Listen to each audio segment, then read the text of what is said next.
আসসালামু আলাইকুম।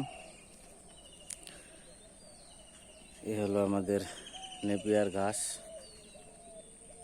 আগে যা রোপণ করেছিলাম তা এখন কেটে খাওয়াচ্ছি।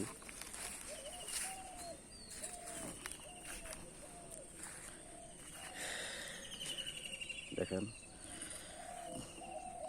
এখানে কেটে রাখা হয়েছে। এই সাইডটুকু বেশি বড় হয়ে গেছিল, এই সাইড কেটে ফেলেছি।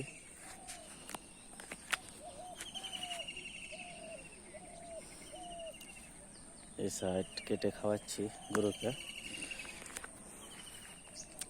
তাসফিক এসেছে আমার সাথে ঘাস কাটার জন্য।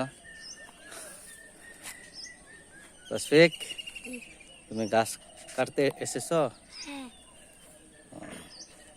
আচ্ছা, ঠিক আছে। দেখেন আমাদের ঘাস ক্ষেত।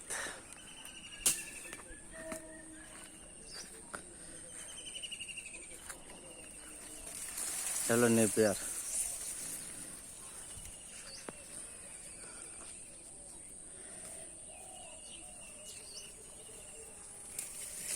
আমার এই জমিটা একটু উঁচু জমি, তো তার জন্য আপনার পানি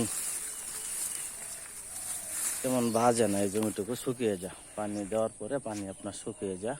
তার কারণে এক সাইড গাছ উঁচু, আরেক সাইড একটু নিচু।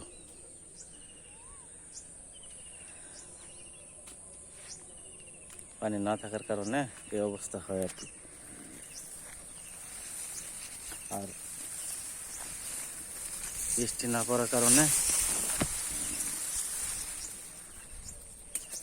ওই সাইডটা একটু ভালোভাবে সেচ দিতে পারি নাই, সেই জন্য এই সাইডটা একটু নিচু আছে। আর এই সাইডটুকু মোটামুটি ভালোই উঁচু হয়েছে, খাওয়ানোর উপযুক্ত হয়েছে। ঠিক আছে, সবাই ভালো থাকবেন।